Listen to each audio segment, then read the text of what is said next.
tidak tinggi, wajahnya jelek, dan sekujur tubuhnya memancarkan cahaya kehitaman. Sosok ini menemui Syekh Subakir, menanyakan apa gerangan yang diingini oleh orang yang datang dari atas angin, berdiam di Gunung Tidar dalam jangka waktu lama. Syekh Subakir balik bertanya, siapakah yang datang di hadapan beliau? Sosok yang datang mengaku bahwa dialah Danyang Tanah Jawi. Dia yang akan mendatangi siapapun orang yang hendak menyebarkan ajaran baru di tanah Jawa maupun Nusantara.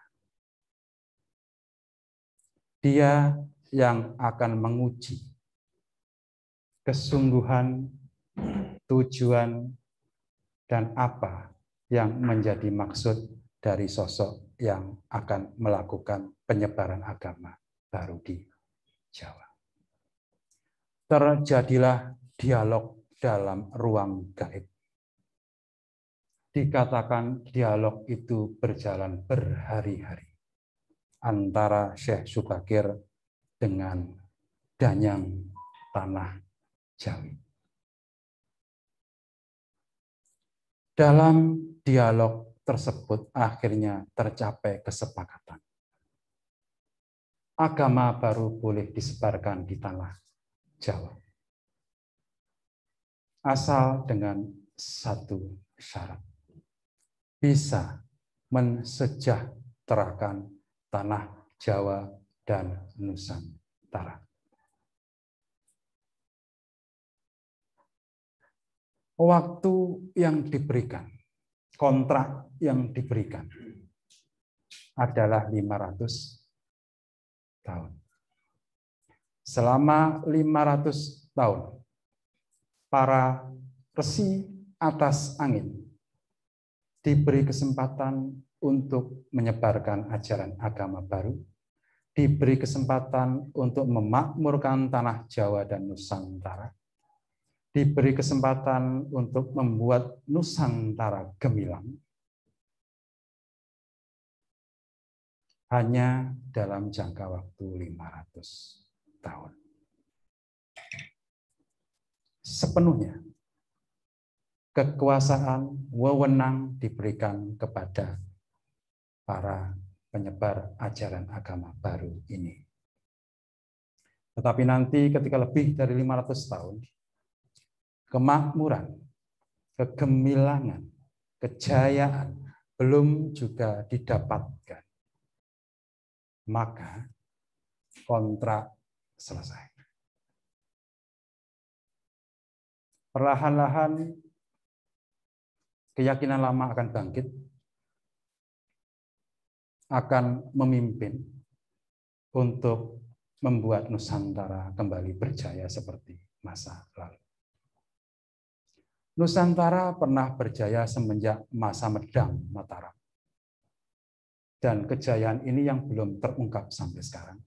Yang dikenal masih kejayaan masa Mojopahit. Padahal Mojopahit itu kecil.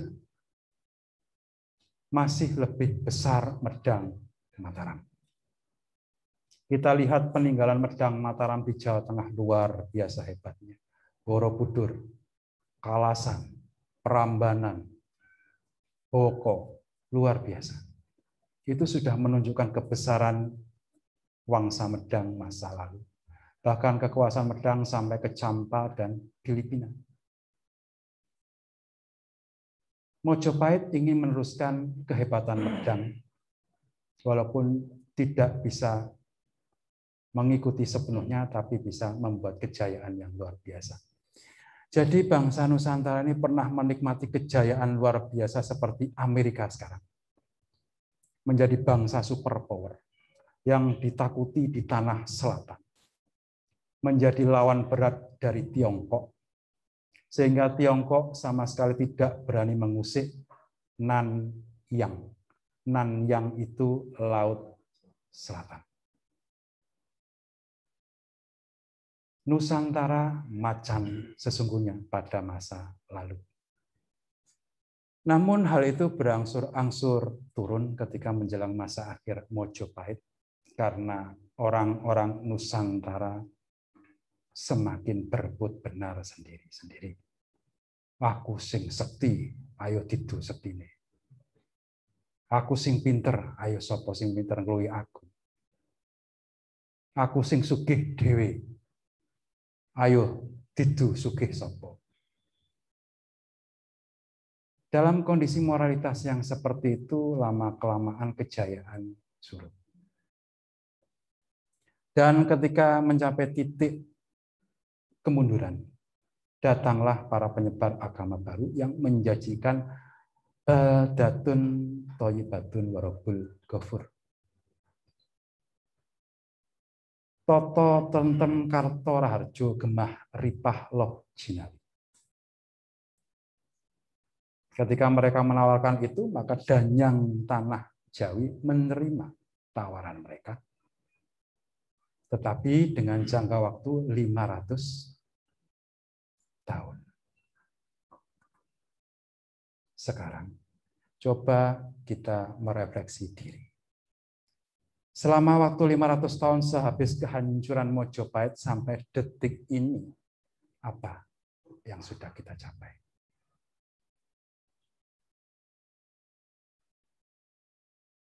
Kalau belum ada yang dicapai, berarti tatanan lama akan mengambil alih untuk membangun kejayaan seperti masa lalu. Tatanan yang sudah diberi kontrak selama 500 tahun mungkin akan dijadikan mitra sejajar. 500 tahun mereka dijadikan nahkoda. 500 tahun mereka dijadikan pemimpin. 500 tahun mereka dijadikan pangarso, panggede. Tetapi mohon maaf memang belum ada keberhasilan apapun. Jadi ini sudah waktunya kekuatan keyakinan lama bangkit untuk mengambil kepemimpinan dan menjadikan agama yang diberi kontrak selama 500 tahun sebagai mitra sejajar. Sekarang ini sudah waktunya. Menyambung dengan kontrak 500 tahun yang dibuat antara Danyang Tanah Jawi dengan Syekh Subagir di Gunung Tidar.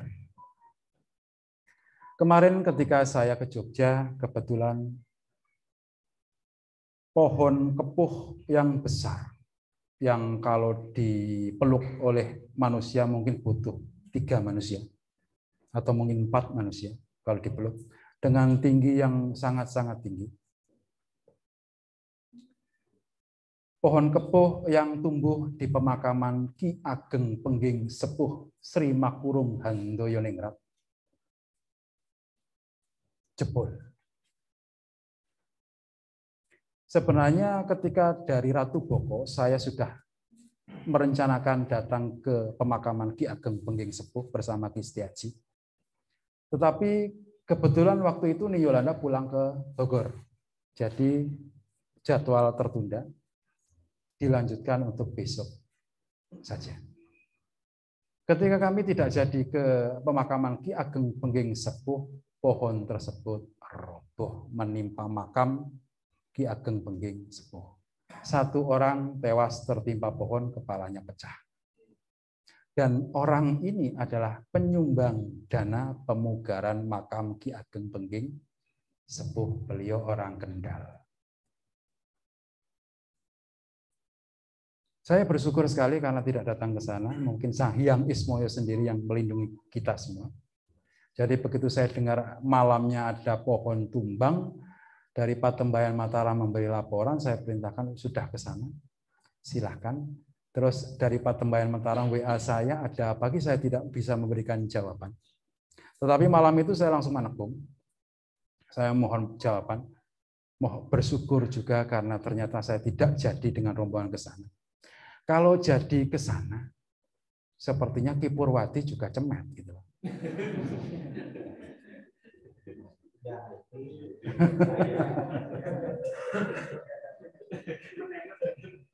Untung kita tidak jadi ke sana. Saya bicara gitu sama Purwati, dia protes, kok cuma saya Ki? Ya bercanda. Ya semuanya pasti kerobohan kalau kita ke sana. Satu rombongan cuma berapa orang, 6 orang, pohon sebesar itu jatuh tepat ke arah makam, tepat ketika tempat duduk para peziarah.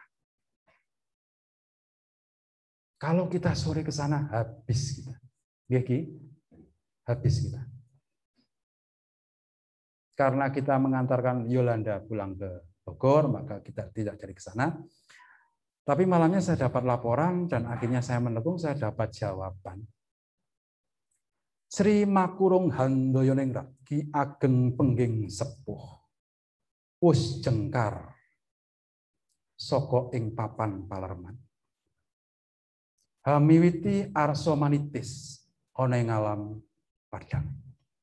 Sri Makurung Handoyoningrat Ki Ageng Pengging Sepuh sudah beranjak dari kediaman beliau untuk memulai manitis kembali di alam terang atau alam dunia. Ini berkaitan dengan 500 tahun Jongko Syekh Subagir. Ini artinya sudah waktunya kekuatan-kekuatan lama bangkit kembali. Artinya keyakinan leluhur sudah waktunya untuk tampil kembali, memegang kendali, bekerja sama dengan seluruh keyakinan-keyakinan manca yang sudah lama diberi kesempatan untuk memakmurkan Nusantara. Dan jawaban selanjutnya saya mendapat pawisik juga. Orang yang tertimpa pohon yang kepalanya pecah itu adalah prajurit setia Ki Ageng Pengging Sepuh pada masa lalu. Jadi beliau lahir kembali, mati, lahir kembali, mati, lahir kembali, mati, terikat dengan makam Ki Ageng Pengging Sepuh. Sampai akhirnya lahir pada masa modern ini pun beliau terikat dengan makam Ki Ageng Pengging Sepuh dan menjadi penyandang dana. Namun begitu Ki Ageng Pengging Sepuh jengkar dan ingin manitis, beliau dibawa. Beliau diajak serta. Karena abdi kinasih. Karena prajurit terdekat. Jadi ketika Ki Ageng Pengging Sepuh manitis, maka beliau diajak serta agar bersamaan manitis. Itu jawabannya saya dapat dari Pak Wisik. 500 tahun sudah berakhir, bahkan sekarang sudah 500 tahun lebih. Kini saatnya kontrak mulai luntur. Kontrak yang dibangun oleh Syekh Subagir dengan Danyang Tanah Jawi ditandai dengan penanaman tumbal. Apa isi dari tumbal tersebut? Beberapa masih saya rahasiakan karena tidak boleh untuk diungkapkan. Karena kalau diungkapkan nanti wah berbondong-bondong dijogeri gunung tidar oleh para pencari barang antik. Terutama Ki Purwati ini bahaya.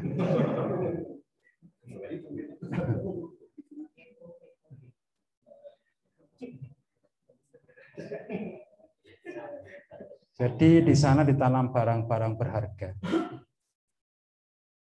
Barang yang dibawa dari tanah ngerum dicampur dengan barang-barang yang berasal dari Jawa sendiri.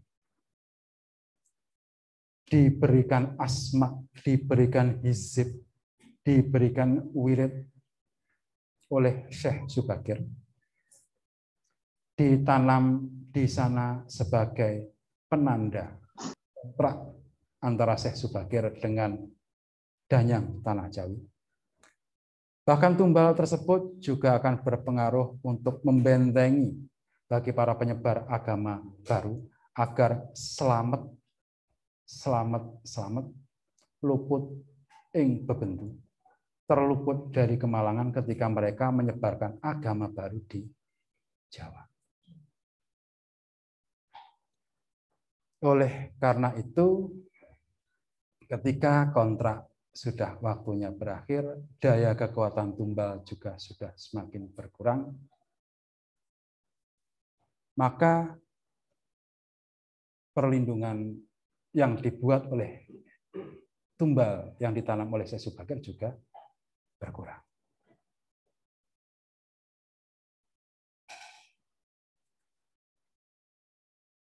Serat Jongko Syekh Subagir ini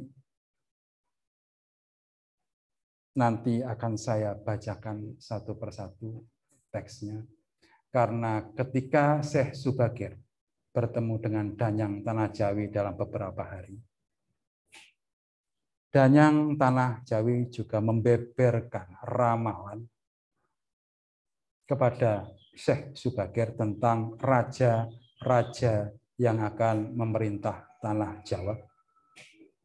Hingga sampai nanti pada akhirnya tanah Jawa tenggelam oleh lautan. Ini bukan saya yang bilang ya. Ini serat jangka Syekh Subagir. Tetapi kalau melihat kondisi fenomena keadaan wilayah Jawa sekarang, mungkin tanah Jawa memang bisa tersapu tsunami. Ketika gempa megatrust datang, hal itu tidak menutup kemungkinan tanah Jawa bisa tersapu oleh gelombang samudra.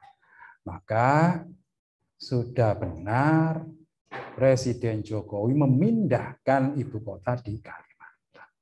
Itu bukan sekedar tinjauan dari segi ilmiah, juga pastinya karena tinjauan dari penasehat spiritual beliau. Ya, sekarang bersiap-siaplah. Bersiap-siap untuk pindah ke Kalimantan semua. Tapi itu masih jauh. Kalau ramalan Jongko Syekh Subagir masih jauh. Cuman mungkin kita harus bersiap-siap, mungkin ya harus bisa berjaga-jaga. Karena ramalan sudah sejak zaman kuno seperti ini, ya kita sebagai manusia harus berjaga-jaga sebagai usaha, sebagai ikhtiar. Kalaupun nanti ikhtiar juga ternyata tidak menghasilkan, ya memang sudah waktunya. Toh manusia hidup dengan raka selama 60 tahun, 70 tahun, 100 tahun mati, nanti toh juga akan manitis kembali. Akan lahir kembali.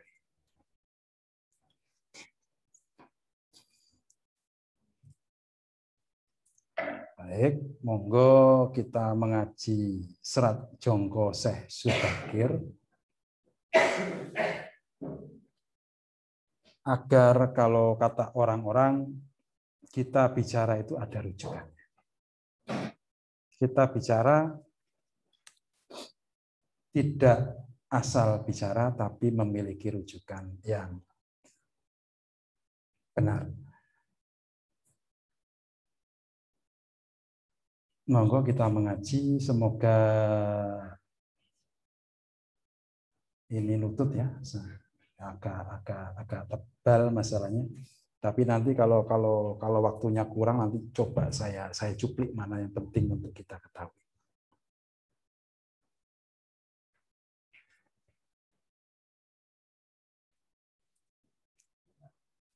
Yang betul.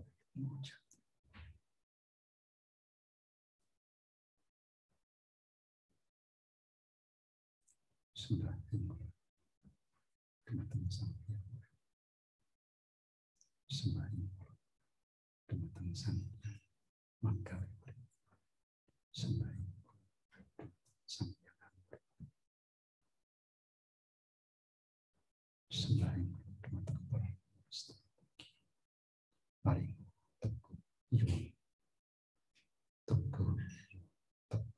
yung kaliso berbeda kaliso sampai kaliso bentuk.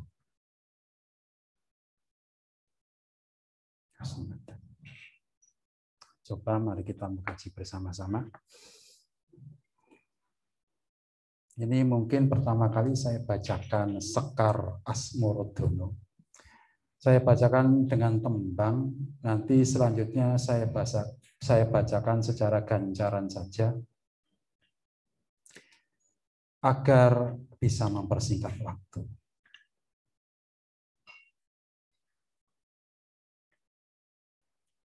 Semoga waktunya cukup ya. Ini Sekar Jongko Syekh Subagir. Ada 3 tembang. Yang pertama Asmorodono, yang kedua Sinom, yang ketiga Pangkur. Asmorodono saya mahir. Pangkur saya mahir. Sinom dari dulu saya enggak mahir-mahir. Jadi nanti kalau saya menembangkan sinom ada kekeliruan, mohon dimaafkan.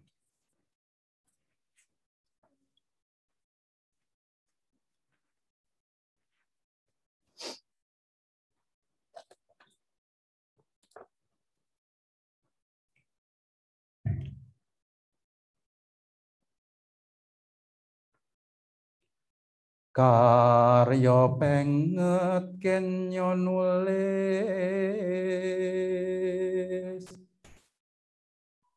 supatya dadya tuntunan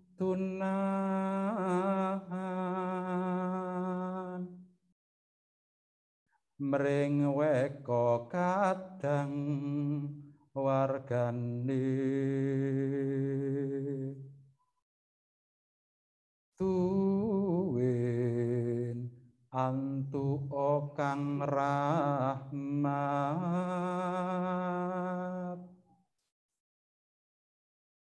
timbang nganggur klekaran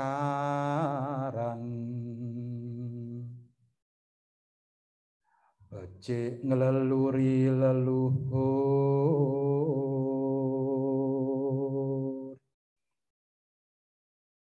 caritane jaman kuno.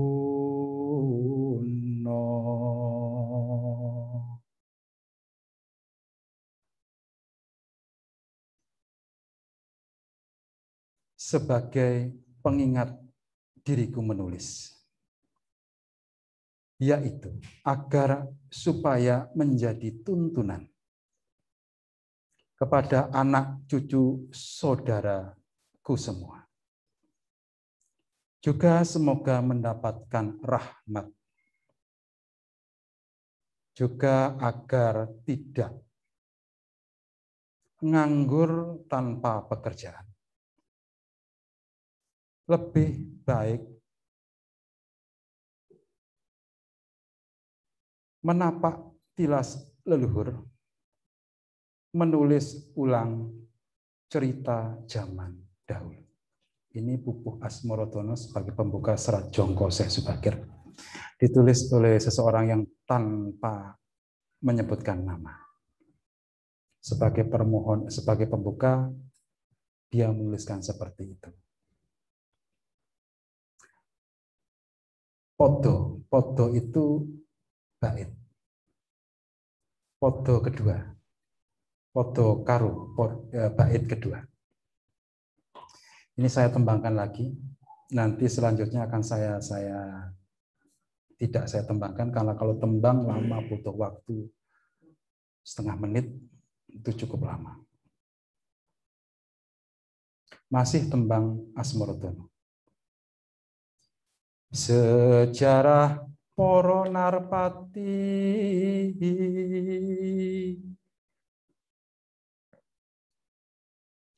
kang mengkurat nata praja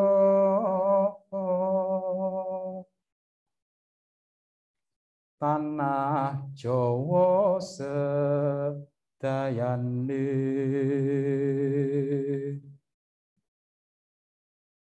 mugi paring anugraha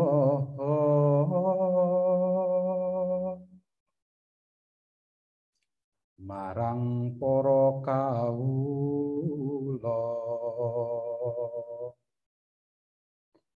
dinebihna ing bebendu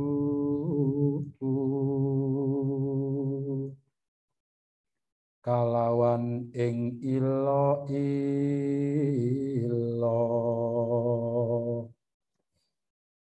Saya menulis sejarah para raja yang memangku tahta kerajaan tanah Jawa semuanya. Semoga mendapatkan anugerah kepada para hamba sekalian, kepada diri hamba sekalian. Dijauhkan dari celaka, dijauhkan dari segala walat. Orang yang kena walat namanya kuwalat.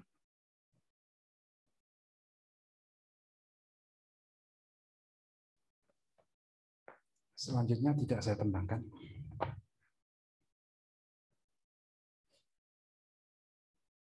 Mangkono purwaning muni. Demikianlah pada masa lalu. Soko ing kitab Musarar. Diambil dari kitab Musarar. Kitab Musarar ini adalah karangan dari Sunan Giri Dalem. Sunan Giri Dalem adalah putra dari Sunan Giri Gajah. Sunan Giri Gajah adalah Sunan Giri pertama. Sunan Giri Dalem adalah Sunan Giri kedua. Sunan Giri Dalem menulis kitab Musarar. Isinya mengambil dari rontal Jawa masa kuno. Dijadikan satu kesatuan, dipadu padankan dengan ajaran Islam. Di sini bermula ilmu kejawen. Ajaran Jawa kuno dipelajari oleh Sunan Giri, oleh seluruh keluarga Sunan Giri, termasuk para keturunannya. Sunan Giri Dalem adalah putra Sunan Giri Gajah, Sunan Giri pertama. Dan Sunan Giri Dalem ini yang menulis kitab Musarar. Di dalam kitab Musarar ini terdapat Jongko Syekh Subagir. Juga terdapat Jongko Joyo Boyo.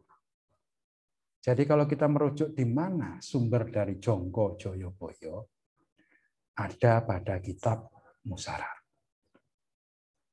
Terus, kalau yang lebih tua, apakah ada rontalnya? Pasti ada.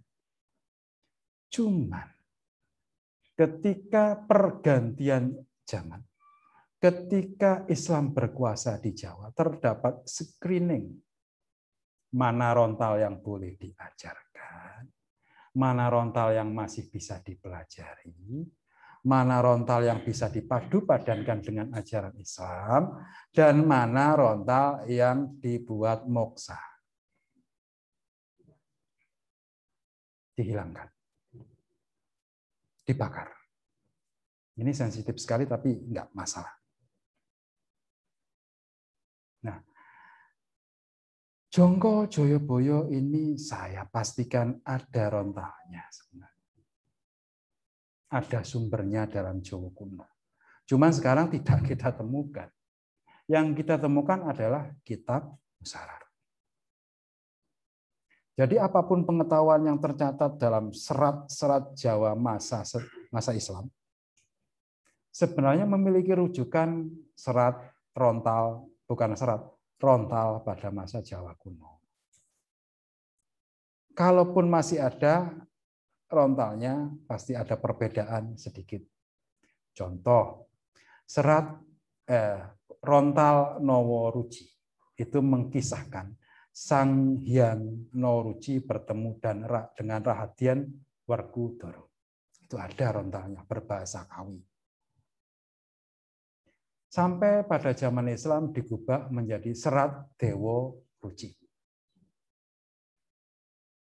Ajaran-ajaran Siwa Buddha yang dipaparkan di dalam Rontal Noworuci diubah menjadi ajaran-ajaran tasawuf Islam dalam serat Dewoji.